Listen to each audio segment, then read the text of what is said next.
Tudo bem, pessoal? Continuando a minha história, né? Então, hoje é a minha história, parte 3. Para quem não assistiu a parte 1 e a parte 2, vai ficar um pouco sem entender o que está acontecendo, sem entender o que eu estou falando. Então, eu sugiro que para quem está aqui pela primeira vez, assista minha história parte 1, minha história parte 2, porque esta é a minha história parte 3. Assim fica completo e você entende toda a sequência de acontecimentos desde a minha infância até aqui. Bom, na parte 1, eu contei para vocês que eu comecei a trabalhar com 15 anos numa fábrica, né? E lá eu trabalhei de ajudante de produção, líder de linha de produção e fui sendo promovida. O meu último cargo lá foi auxiliar de escritório. Eu era como a secretária do chefe da produção, mas o meu cargo era auxiliar de escritório. Eu falei também que a minha mãe começou a trabalhar de faxineira quando eu tinha 13 anos. Que eu cheguei para ela e falei que agora ela que ia trabalhar, porque já que eu não tinha idade para trabalhar, eu iria cuidar da casa e das crianças. Minha mãe foi trabalhar de faxineira e trabalhou até se aposentar, tá? E com 15 anos eu comecei a trabalhar e aí a nossa vida começou a melhorar. Começamos a poder comprar nosso alimento, porque até então só dependíamos de entidades, de instituições. O meu pai estava sempre desempregado, ele era pedreiro, tinha alergia do cimento, estava sempre com aquela ferida na perna, meu pai bebia muito, tudo aquilo que eu já falei no vídeo, na minha história parte 2, né? Muita gente quis saber o que aconteceu com a minha família, né? O que eu fiz para tirar minha família daquela miséria, da favela mesmo, né? Eu falei para vocês que eu trabalhei na Toco do Brasil, que foi minha primeira empresa, e eu trabalhei lá quase 8 anos. Eu saí de lá, eu tava para fazer 23 anos, tá? Então, eu fiquei lá uns 8 anos, mais ou menos, né? E nesses 8 anos, eu fui sendo promovida e quando eu saí de lá, eu fui trabalhar de secretária júnior na Sharp. E na Sharp eu fiquei quase 8 anos também, tá? Era sempre quase 8 anos. Então, eu pensava, será que cada empresa que eu for, eu vou ficar 8 anos, não passo disso? Até isso ficava na minha cabeça. E daí eu fiquei quase 8 anos na Sharp, lá eu fui secretária júnior, secretária português, e fui sendo promovida e saí de lá como secretária executiva bilíngue. Mas voltando lá na favela, que é o que importa, né, como que eu tirei a minha mãe de lá. Eu falei que eu fiquei até 22 para 23 anos na Toco. Com 21 anos eu comprei um apartamento de 2 quartos, mais ou menos perto da Toco do Brasil, um condomínio muito grande, era novinho, e eu achava quase que impossível comprar um apartamento, mas mesmo assim eu fui lá ver os apartamentos, né, tava em exposição, tinha gente visitando, eu fui também. E depois, claro, eu peguei informações, só que o meu salário não dava para comprar um apartamento ainda, eu não tinha renda total exigida. Aí o que eu fiz? Eu fui, conversei com a minha irmã, que também, minha irmã depois de mim, mais nova que eu, que também trabalhava numa fábrica, numa outra, né? Só que ela era ajudante de produção mesmo, para juntar renda. Então ela entrou comigo no contrato só para juntar renda, mas quem pagou tudo fui eu. Comprei um apartamento para pagar em 24 anos. E em 10 anos eu quitei ele. Naquela época eu acho que era cruzado, cruzeiro, eu nem me lembro que moeda que era naquela época. Acho que era cruzeiro. Eu que sempre paguei. Depois de 10 anos a Caixa Econômica Federal estava dando um bom desconto para quem quisesse quitar o apartamento. E eu sempre fazia uma poupança, né? Sempre que dava, eu guardava dinheiro. E eu fui quitei o apartamento com 10 anos pagando, eu quitei. Tá? E minha mãe foi morar nesse apartamento, ela mora lá até hoje. Por incrível que pareça, a minha mãe tá nesse apartamento até hoje. Ela nunca quis sair de lá.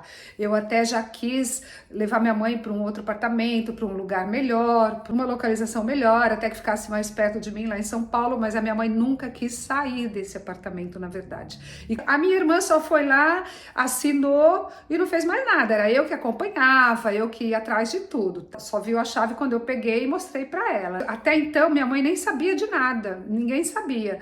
Eu peguei a chave do apartamento e já fui falar para minha mãe que eu comprei um apartamento com a chave. E minha mãe não acreditava de jeito nenhum, impossível. Nem eu acreditava muito, né? Porque eu achava impossível, nem eu acreditava, era outra realidade, né? Para minha família, minha mãe achava impossível. Eu mostrava a chave para ela, ela ainda não acreditava. Ela só acreditou quando eu peguei minha mãe e levei ela até lá até lá no apartamento para ela ver. A minha mãe ainda tinha muito medo de ir, porque ela achava que todo o dinheiro que eu ganhasse ia tudo para o apartamento, ela ficou com medo de não ter o que comer, ela achava que lá no barraco onde a gente estava, pelo menos lá tinha o quintal, ela podia plantar mandioca, couve, tomate, verduras, né? Então ela tinha medo de sair de lá da favela e morar no apartamento e depois passar fome, não ter dinheiro para comprar comida. Era uma escassez total. E eu falei para ela que eu ia. Não fazia sentido ter um apartamento e continuar morando ali naquele barraco na favela. Se tinha um lugar melhor para a gente morar, se era um lugar que ia ficar mais próximo da empresa onde eu trabalhava, eu não precisaria mais, pegava o ônibus, né? Às 5h30 da manhã para estar lá às 7. Então não fazia sentido eu ficar morando ali, sendo que eu tinha um apartamento lá perto da empresa. E eu falei para minha mãe, então eu vou e vai quem quiser ir comigo. Então fui eu e mais 2 irmãos meus. Esqueci uma informação muito importante. Nós éramos em 9 filhos, 7 mulheres e 2 homens, tá? Eu sou a segunda mais velha. E a minha mãe também tinha muito medo de ir, então fui só eu, um irmão e mais uma irmã minha mais nova. Nós somos em 3, tá? E eu deixava bem claro para todo mundo que só ia para lá quem quisesse trabalhar e estudar. Ninguém ia ficar sem estudar e trabalhar. Eu era como se fosse a chefa lá, né? Eu queria ser a salvadora da família, mas eu colocava ordem também. Eu era até chata, né? Porque eu que queria controlar tudo ali. Foi eu, meu irmão e minha irmã, a mais nova. Na segunda semana, minha mãe foi correndo para lá, quis ir para lá também, porque na verdade, a minha mãe, apesar dela ter esse medo de ir, eu era o porto seguro dela. Minha mãe tinha muita confiança em mim e ela tinha segurança estando perto de mim. Então, em 2 semanas, ela foi correndo, levou todas as trouxas dela e foi lá pro apartamento junto comigo, né? E daí eu comprei beliche, eram 2 quartos, um banheiro, uma cozinha e uma sala. Fiz um quarto para os homens, um quarto para as mulheres, na verdade, e enchi de beliche o apartamento, né? O meu pai ficou lá, a minha mãe não queria saber do meu pai, não queria levar meu pai ficou lá sozinho, acho que uns 2 anos. O meu irmão quis ficar lá com meu pai, ficou um tempo. No fim, foi todo mundo lá pro apartamento depois e foi ficando só meu pai. E meu pai acabou tendo um derrame lá na favela, né? Ele morava sozinho lá. Ele teve um derrame e daí eu quis levar ele para morar no apartamento pra gente cuidar dele, né? E a minha mãe não queria de jeito nenhum e eu meio que impus pra minha mãe. Eu falei, não, ele vai morar aqui junto com todo mundo, né? Vai morar com a gente, ele é meu pai e não vamos abandonar ele, não. O meu pai, ele nunca relou a mão em nenhum dos filhos, tá? Meu pai batia na minha mãe, como eu falei, mas ele parou de bater na minha mãe quando eu tinha, acho que 13 anos mesmo, porque eu comecei a enfrentar meu pai. Eu falava que ele não ia mais encostar a mão na minha mãe. Eu ficava na frente, e aí aí foi parando de bater na minha mãe. Meu pai nunca relou a mão em nenhum dos filhos. Mas com a minha mãe, ele maltratava a minha mãe, coitada. E minha mãe, ingênua, inocente, né? Só levava porrada mesmo, porque a vida inteira da minha mãe, a imagem que eu tenho da minha mãe é minha mãe com lenha na cabeça, quando ele ia buscar lenha para queimar, né, no fogão a lenha, balde d'água, carregando peso e barrigão. É essa a imagem que eu tenho da minha mãe, quando era mais nova. Então a minha mãe, e além de tudo isso, apanhava, né? Enfim, foi todo mundo morar lá no apartamento, acabou indo aos poucos, né? Todo mundo tinha meio medo, ninguém confiava muito, não confiava muito em mim, assim que eu iria dar conta, né? Como que ficaram os meus irmãos? A minha irmã mais velha, na verdade, ela se ajuntou com o namorado dela. Na época, ela tinha 16 anos, ela já se ajuntou, fizeram um barraco no quintal lá do nosso barraco e ficou morando lá com o cara, né? Na época era namorado dela, tá com ele até hoje. Brigavam muito, brigava, era insuportável ver os dois brigando também. Mas agora já não briga mais, né? Agora já estão mais velhos, já viram que não vale a pena, né? Eu acho, já não brigam mais. Teve 4 filhos e com o tempo eles compraram, né, um terreno e foram construir a casa, mas uma casinha muito simples, em Osasco também. Aí eu trabalhava de dia e estudava à noite, sempre trabalhando de dia e estudando à noite. Comecei a fazer faculdade. Com 27 anos eu conheci meu ex-marido, com 28 anos eu casei e com 31 eu me separei, tá? Depois que eu me casei, eu percebi que eu queria uma coisa, meu marido queria outra. Eu fui ficando cada vez mais ambiciosa. Eu fui descobrindo coisa boa. Eu fui descobrindo que quanto mais eu estudasse, mais eu iria progredir, evoluir, mais dinheiro eu teria para ajudar minha família, sempre pensando na minha família. Eu percebi que meu marido era muito sossegado, para ele pagando as contas e comendo bem. Era essa vidinha que ele queria. E eu não, eu queria viajar, queria conhecer o mundo. Eu estava dando aula à noite, eu trabalhava de dia como secretária executiva bilíngue, e fiz letras, eu fiz o estágio e depois eu adorei ser professora. Então eu dava aula de inglês e de português, enquanto eu era casada ainda. E eu fazia uma economia, eu guardava dinheiro. Eu fiquei 3 anos e 3 meses casada. No dia 1º de maio de 1994, exatamente no dia que o Ayrton Senna morreu, foi o dia que eu me separei do meu marido. Eu não estava feliz, ele também não estava feliz, porque eu queria uma coisa, ele queria outra. Ele não queria ter filho, eu não sabia que ele não queria ter filho, só depois de já casada ele veio falar para mim que não queria ter filho, e eu achei isso meio que desonesto, né? Por que não falou antes? Agora que eu tô casada, quer dizer, não quer ter filho? Então, a partir daí já vi que não ia dar. Já fiquei meio desconfiada que meu casamento não iria para frente, né? E a relação começou a esfriar também, não aconteceu nada, não teve traição, não teve nada. A gente não brigava, na verdade, mas eu não estava feliz e nem ele. Eu era casada e me sentia sozinha. Como eu falei para vocês no vídeo anterior, né? Eu era cheia de crenças limitantes com o relacionamento, eu não conseguia gostar de ninguém por mais de 2 anos, eu me apaixonava, ficava toda apaixonada e depois de 2 anos eu não aguentava nem ver a pessoa perto. E com meu marido também, depois de 2 anos eu já não queria mais estar com ele, era assim, tá cheia de crenças limitantes. Claro, depois de tanto que eu estudei, depois de tanto que eu li, eu aprendi que amar é uma decisão. Com ele eu descobri a Provida, ele fazia cursos na Provida, apesar dele ser assim acomodado, ele fazia cursos na Provida, foi lá que eu passei a conhecer sobre energia, sobre família, sobre amor próprio. Foi lá que eu aprendi que eu tenho que ser a minha prioridade, que eu tenho que me amar acima de tudo. Então eu falo que eu sempre aprendi, eu sempre aprendendo coisas com qualquer pessoa, qualquer namorado que eu estive, eu fui aprendendo. Antes desse meu marido, enquanto eu estive na Toco e uma parte da minha vida na Sharp, eu tive um namorado também, que eu era muito apaixonada no começo, e foi ele que me ensinou a dirigir. Quando eu fui para a autoescola, na verdade, já sabia dirigir, porque esse meu namorado da época, ele me levava na cidade universitária lá em São Paulo, que tem um campo, né, bastante espaço assim para você aprender a dirigir. Ele era uma pessoa generosa também comigo, né? Então, todos os namorados que eu tive vários namorados, tá? Mas eu ficava assim, minhas relações eram longas, geralmente, e eu me apaixonava, mas depois de 2, 3 anos eu já não queria mais. Era assim com todos, tá? Por isso que não parava com ninguém, né?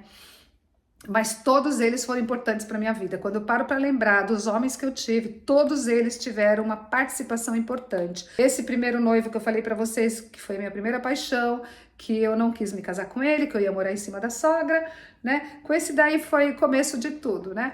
Foi aí que eu descobri, foi a minha primeira paixão. O segundo, ele me ensinou a dirigir, e ia me buscar na faculdade todo dia, me levava para casa, porque eu já estava morando lá no Taboão da Serra, né? Naquele apartamento que eu comprei, e a faculdade era muito longe, era no Ibirapuera, então eu tinha que pegar 2 ônibus, incentivava, só que depois também acabou. E daí eu casei. Com meu marido eu aprendi que eu tenho que me amar acima de tudo, que eu sou a prioridade, que sou eu depois os outros. Eu aprendi nos cursos da Provida que quando você casa, a sua família é o seu marido e seu filho, e até a sua mãe, seu pai, vira parente. É meio difícil engolir isso, né? Mas foi isso que eu aprendi, e depois com todos os livros, com tudo que eu continuei estudando até hoje, é isso que eu aprendo, é isso que eu vejo, é isso que eu acredito também, tá? É o micro, tem o micro e o macro. O macro é tudo, né? Seus parentes, sua mãe, seu pai, sua mãe e seu pai vira macro. E o micro, o seu núcleo ali é a sua família, seu marido e seu filho. Com todos eles eu aprendi alguma coisa. Daí eu me separei no dia da morte do Senna, eu trabalhava na Sharp ainda. Ayrton Senna morreu dia 1º de maio de 1994. Em agosto de 1994, morreu o Matthias McLean, que era o dono da Sharp, da empresa que eu trabalhava. E quando ele morreu, eu estava secretariando o filho dele. Eu era secretária do filho do dono da Sharp já, olha só. Morreu num acidente de helicóptero nos Estados Unidos, se eu não me engano ele estava em Las Vegas com a mulher, morreram os dois. E o Sérgio McLean não aparecia na empresa. Eu fiquei meio órfã de chefe, porque eu não sei se ele estava deprimido, não aparecia na empresa. E nesse meio tempo, a Edna, essa minha amiga que trabalhava na Alcatel, eu estava com ela todo dia na faculdade, ela veio falar para mim que o diretor de suprimentos da Alcatel precisava de uma secretária executiva bilíngue. E eu falei para ela, Edna, eu sou secretária do Sérgio McLean, eu vou sair de lá, que eu estou secretariando o Sérgio McLean, para ser secretária de um diretor qualquer. Olha a minha cabeça, status. Ela falou assim, mas você prefere ganhar 1.100 cruzeiros, eu vou falar cruzeiro, não sei se era cruzeiro ou cruzado, tá? Do que você ganhar 1.200 como um diretor de suprimentos da Alcatel? Aí eu pensei, pensando bem, você tem razão, né? E daí eu comecei a pensar, comecei a analisar e vi que já que meu chefe não ia, né? O Matthias McLean tinha morrido. Se eu fosse para a Alcatel, eu podia pedir para me mandarem embora e eu receberia todos os meus direitos, meu FGTS, fundo de garantia, né? Porque quando eu me separei, eu fui morar no meu apartamento, tá? Eu me separei no dia da morte do Senna e fui morar lá no meu apartamento, que estava lá minha mãe, meu pai, todo mundo, né? Eram 2 dormitórios só, mas eu sabia que se eu fosse pagar aluguel, morar sozinha no aluguel, eu nunca mais ia ter o meu apartamento, eu nunca mais ia conseguir comprar o meu apartamento, o meu cantinho. Então eu pensei, eu tava lá morando com a minha mãe, no meu apartamento, que é meu, que é da minha mãe, né, na verdade. Porque enquanto a minha mãe tá viva, eu não vou tirar ela de lá, tá lá até hoje, gente. Nunca ela quis sair de lá, nunca. Eu até pude trocar para um apartamento melhor, um lugar melhor, mas a minha mãe nunca quis sair de lá. A felicidade que ela teve quando ela foi morar lá, que não ia mais ter goteira, né, de chuva na cabeça dela, o conforto que ela tinha lá, ela nunca tinha morado numa casa de tijolo, na verdade, né, então aquele apartamento para ela era tudo, depois que ela pegou confiança, né, claro, né, que ela viu que não morreu de fome, porque foi lá para o apartamento. Mas voltando ao assunto da minha ida para Alcatel, né, aí eu comecei a pensar, eu posso ser mandada embora, peço para me mandar embora, pego o dinheiro e dou entrada no apartamento. Aí eu aceitei, fui lá, fiz a entrevista com o diretor e falei pro diretor que eu era secretária do Sérgio McLean, mas meu desejo, na verdade, era não ser secretária a minha vida inteira, que eu tinha outras ambições, né, que eu gostaria de trabalhar na área de compras, porque lá na Sharp eu secretariei o diretor da Excom, que era exportação, né, na parte da suprimentos. Então eu tinha vontade de trabalhar na área de suprimentos, mas não como secretária a vida inteira. E ele me deu essa possibilidade. Ele falou que lá, dependendo, né, do meu desempenho, tudo existe planos de carreira, que eu poderia me candidatar e futuramente, quem sabe, eu poderia até vir a ser uma compradora. Então, como ele colocou eu percebi que existia essa possibilidade e aí eu queria dinheiro para dar entrada no apartamento e aí eu já estava meio assim, meio que sem chefe lá na Sharp. Ainda bem que eu saí da Sharp, porque depois de 4 anos que o Matthias McLean morreu, a Sharp faliu e tinha secretárias que trabalhavam lá há mais de 20 anos e nunca receberam nada. Então eu saí até isso, eu falo que Deus me abençoa sempre. Saí na hora certa, porque eu pedi para me mandar embora, eu recebi todos os meus direitos e com esse direito eu dei entrada num apartamento que é lá perto da onde eu morava quando eu era casada com meu ex-marido, que é um lugar bom, que é até meio perto da onde eu morava agora, ultimamente, antes de vir para Portugal, tá? São Paulo, né, na Zona Sul. Fiz a entrevista e deu tudo certo e comecei sendo secretária executiva bilíngue da diretoria de suprimentos. Eu secretariei esse diretor por 5 meses, às vezes o comprador não ia, eu fazia o serviço, ajudava na área de compras e fui assim, gradativamente me envolvendo com a área de compras. De repente, eu estava uma compradora. Fui promovida a compradora internacional de semicondutores. E já usava mais o inglês, já fui melhorando no inglês e sempre estudando, tá? Nunca parei de estudar. Fiz a faculdade de letras, e acabei a faculdade, já entrei em outro curso. Eu nunca parava de estudar inglês, sempre fazendo um curso de inglês, sempre fazendo curso de marketing, nunca, até hoje, gente, eu com 62 anos, eu nunca parei de estudar. Todos os meus namorados que eu tive, os maridos, todos sempre me viram estudando, sempre. Estudando, lendo, sempre evoluindo, sempre. E eu me apaixonei tanto pela área de compras, eu gostava tanto. Eu ficava até 1 da manhã, todo mundo ia embora, eu já estava no meu apartamento, né, sozinha lá que eu comprei, todo mundo ia embora, eu ficava, às vezes eu ficava até 1 da manhã trabalhando, era eu e o porteiro lá, segurança na portaria. E eu fazia serviço de 3 lá, comecei a dar tanto resultado também, que depois eu comprava da Alcatel na França, né? A Alcatel ITS em Paris era nosso fornecedor também, porque era um centro comercial que tinha na Alcatel aqui em Paris, né? Então eu comprava da Alcatel Paris, e quando tinha reuniões corporativas, reuniões com compradores, era eu que ia para Paris. Então eu viajava muito, mesmo antes de morar na França, eu já tinha viajado para Madrid várias vezes, para Zurique, para Paris, eu já viajava bastante. Toda vez que tinha reunião de compradores, de compras, era eu que ia naquela época. Hoje já nem tem essas reuniões mais, porque você faz reunião por telefone, né, por teleconferência, por câmera, né, não existe mais, né, por Zoom, por tanta tecnologia que naquela época não tinha. Então, comecei a viajar muito e recebi uma proposta para eu trabalhar na Alcatel em Paris como compradora, para eu comprar na Europa, fazer compras de componentes na Europa e exportar para o Brasil, porque isso traria uma redução de custo para a Alcatel Brasil. Então, foi essa oportunidade de ouro que eu tive, né, que na época tem até vídeos já que eu já falei sobre isso, né? Na época não tinha rede social, não tinha nada, você mandava uma carta, demorava 20 dias, e eu ia sozinha, sem falar francês, enfim, fui, tá? Não pude perder essa oportunidade, e lá eu fiquei 2 anos fazendo as compras, depois mudou lá no Brasil a produção, mudou um monte de coisa, e eu passei a ser Work Group Leader, eu fazia reunião com vários fabricantes de componentes eletrônicos, fazia com a Intel, fazia com a Harris, com a Philips, com a National, aqui em Paris, fazia reunião, negociava custo de componentes, depois eu colocava no sistema que ficava para o mundo inteiro. A Alcatel era presente em 123 países.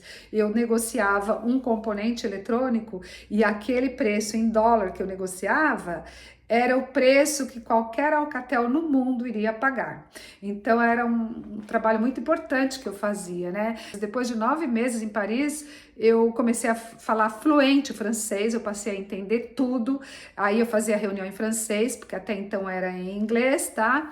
E esse período que eu morei na França, que eu morei em Paris, eu tive muitas oportunidades. Eu conheci muita gente muito importante, tá?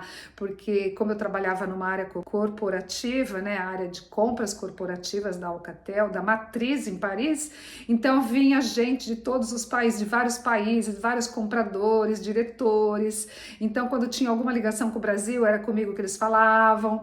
Eu tive a oportunidade de jantar com os diretores, diretor da Alcatel Japão, e restaurantes chiquésimos eu ia. Para vocês terem uma ideia, eu fui jantar com o diretor da Alcatel Japão e o diretor da Alcatel Brasil, que estava em Paris.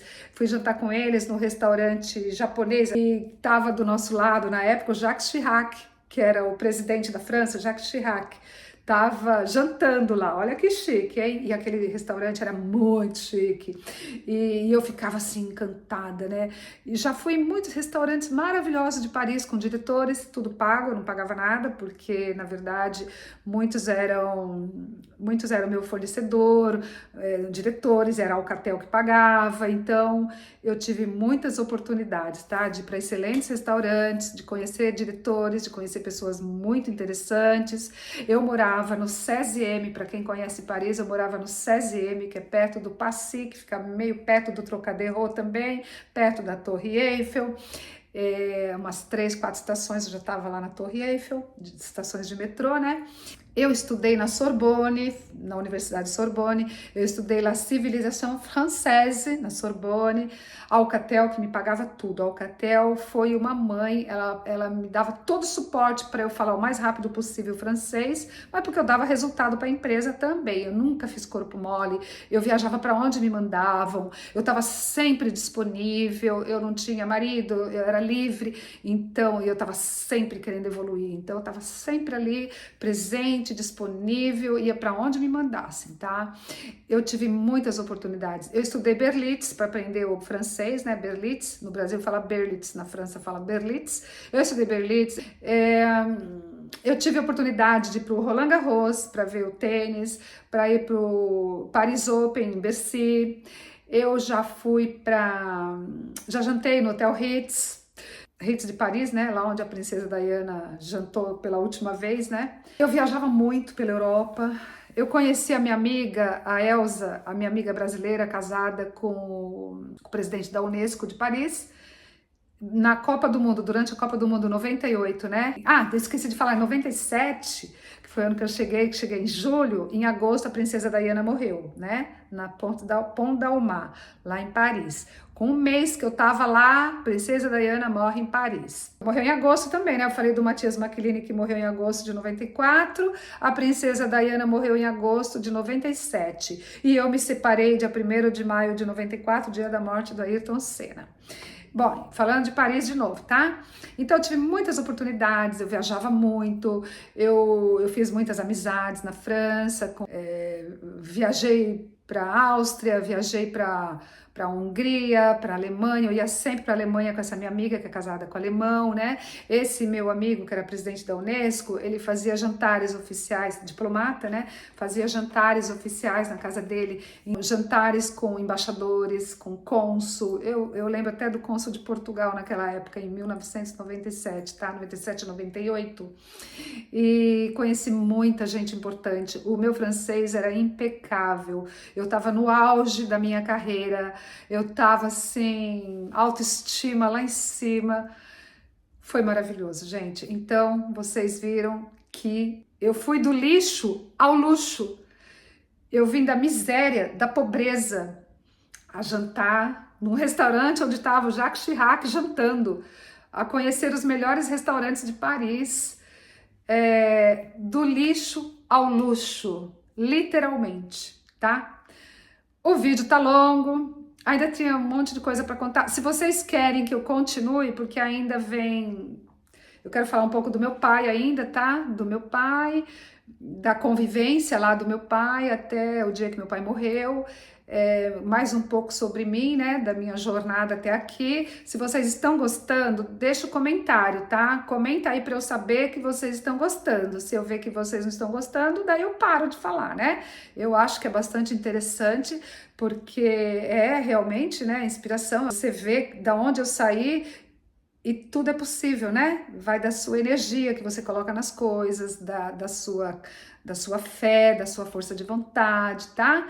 E o vídeo tá muito longo, eu quero falar para vocês tudo que eu aprendi, muitas crenças limitantes, como que eu fui me libertando dessas crenças, tá? E como que eu tô casada há 16 anos, né? Já que eu não conseguia ficar com ninguém mais de 2, 3 anos, como é que eu tô casada há 16 anos, na verdade? Tá bom, gente? Então, se vocês estão gostando, quer que eu continue? Coloca aí, tá? Escreva aí para eu saber que você tá gostando, tá bom? E acho que esse vídeo aqui foi melhor que os outros, né? Teve gente que ficou emocionada, teve gente que falou que chorou ao ver minha história, né? Mas o importante é que eu venci, né? Eu vivi e venci, não é isso? Tô vencendo ainda, hein? Tenho muita trilha ainda para caminhar aqui, tá? Muitos projetos, muitos sonhos, tá bom? Então, deixa seu comentário, dá seu like.